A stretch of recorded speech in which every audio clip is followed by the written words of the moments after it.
Yang korang tengok ni bukan tangki air tau. Yang ini tangki septik. Apa itu tangki septik? Tangki pembetongan. Tahukah anda, sistem rawatan kumbahan di Malaysia boleh dibagikan kepada dua jenis utama. Pertama, sistem pembetongan bersambung yang dihubungkan secara terus ke loji rawatan kumbahan setempat melalui paip pembetung bawah tanah. Dan kedua, inilah dia, tangki septik individu. Tangki septik ini adalah sesuai digunakan untuk sesebuah kediaman atau bangunan individu. Dan tahukah anda, pada masa kini terdapat lebih kurang 1.3 juta unit tengah diguna pakai di seluruh Malaysia. Ini adalah tangki septik individu EcoSet model P-6 untuk PE6 daripada jenama WEDA. Tapi, apa maksudnya PE6? PE, Population Equivalent, adalah suatu nilai parameter untuk mengira kadar aliran isi padu yang dijangka untuk dibawa, dipam dan dirawat. Menurut garis panduan yang ditetapkan oleh Indah Water Consortium (IWK), untuk sesebuah kawasan kediaman ataupun sesebuah rumah yang biasa, nilai minima PE yang ditetapkan ialah PE6. Bagaimana pula dengan rumah banglo ataupun bangunan komersial yang lebih besar?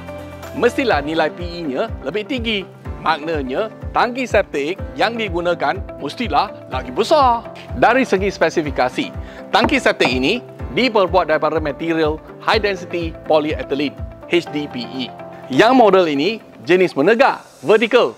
Korang pernah nampak tak yang jenis horizontal, mendatar? Apa perbezaannya? Sebenarnya sama sahaja, terpulang kepada reka bentuk atau desain setiap pengilang. Tapi ada yang minat jenis yang mendatar, horizontal, kerana tak perlulah gali dalam-dalam. Tapi ingat, model ini biasanya lebih mahal harganya. Walaupun tangki septik aja, tapi ada warranty tau, selama 5 tahun tertaluk kepada termada syarat. Dari segi reka bentuk, hampir sama aja untuk setiap jenis tangki septik, iaitu mempunyai bahagian inlet, bahagian outlet, 2 main holes dan juga paip pengudaraan. Untuk bahagian dalam, terbahagi kepada 2 ruang yang bersambung secara bersiri. Nak tahu tak bagaimana tangki septik ini berfungsi? Air kumbahan yang masuk melalui tangki septik ini akan membentuk 3 lapisan.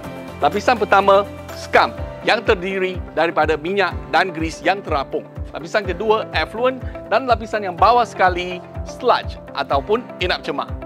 Effluent dari ruangan pertama akan memasuki ruangan kedua untuk proses pemendapan yang seterusnya.